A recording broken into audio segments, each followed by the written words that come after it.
Bruno Spiel, bonjour. Merci d'avoir accepté cette invitation. J'ai 3 questions à te proposer au sujet de notre humanité. Nous sommes les dernières générations à être nées et avoir grandi sans internet, sans la robotisation massive, sans l'intelligence artificielle ou même la menace d'un transhumanisme. Que veut dire pour toi être un humain?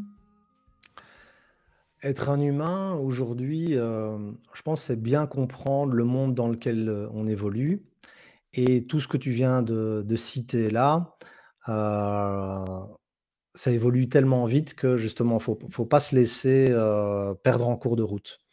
Pour moi, être humain, c'est, être en contact, être un humain accompli pour moi, c'est être en contact avec le monde de l'invisible. C'est-à-dire que tu appelles ça instinct, intuition, tes guides, tes anges et cetera, de te relier à ton âme et qu'elle te guide. Alors d'autres vont peut-être dire qu'ils suivront leur trip ou quoi, mais d'avoir vraiment ce lien entre le ciel et la terre et de pouvoir, faire ta route et d'être, le plus heureux possible. Vu que finalement la seule chose que tu peux changer, c'est toi-même et quelqu'un qui est sur sa route, moi je trouve que c'est toujours hyper inspirant. Tu as des gens, ils sont sur leur route, tu sens que c'est juste et ils ont pas même pas besoin d'en faire la pub ou quoi, c'est juste tu le sens. Donc je dirais que, pour moi, c'est ça être humain ou en tout cas c'est ça pour moi être l'humain de demain.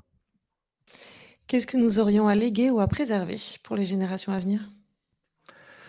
Alors, à léguer, pour moi, mon objectif dans la vie, c'est de ne pas devenir un vieux réac et donc moi j'ai 50 ans et j'ai changé de vie à 15 ans. Je me suis réorienté vers ma mission de vie et j'ai essayé de l'intégrer un maximum dans ma vie quotidienne. J'ai aussi beaucoup travaillé sur moi, notamment via de la psychothérapie. Et maintenant que j'ai 50 ans, ben, mes amis ont 50 ans et je vois vraiment, 2 tendances. C'est ceux qui ont suivi la même route que moi et donc qui ont leurs œillères un peu plus ouvertes et qui s'intéressent à d'autres choses et je vois autour de moi des gens qui ont resserré leurs œillères, leurs certitudes et quand on a un repas entre amis et que j'entends: «Ouais, mais les jeunes de nos jours», je bondis parce que je dis: «Mais tu sais, ma grand-mère disait ça de nous, certainement sa grand-mère» et cetera et donc d'arriver à transmettre aux générations. Moi, par exemple, j'ai appris beaucoup de mots, beaucoup de choses dans le monde du travail et au début, j'étais complètement perdu et je trouve qu'il y a peu de choses qui sont faites par l'école pour, que les jeunes se rendent compte, le monde du travail, ça va être quoi?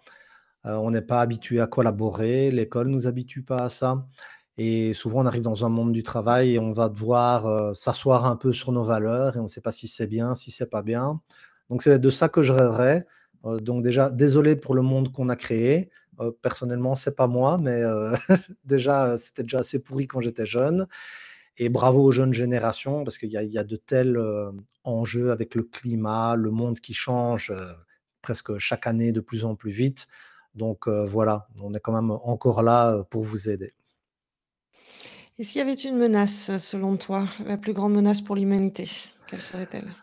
Alors, pour moi, on est face à 2 choix. C'est soit vers des tyrans de plus en plus puissants et des dictatures, avec le moi, je vois beaucoup de montées d'extrêmes, aussi bien extrême droite que extrême gauche.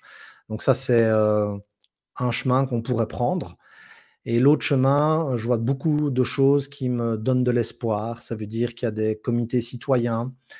Je vous invite à regarder le film Demain, si vous l'avez jamais vu et je vois plein de gens qui changent de vie, des assemblées citoyennes et cetera et le challenge, c'est de pas céder au cynisme, de pas se dire que tout est foutu et de juste aller vers ce qui vous paraît juste pour vous. Mais il y a plein de mouvements, de communautés, de gens inspirants. C'est pas eux qu'on montre les plus, au JT, mais moi, c'est ce qui me donne le plus d'espoir et on est face à un Y et je sais pas vers quoi on va. On sent que le monde s'écroule, peut-être que les 2 vont coexister, mais j'espère de tout cœur que, de mon vivant, je connaîtrai vraiment de beaux nouveaux systèmes qui vont se créer. Merci beaucoup Bruno, merci. Avec plaisir.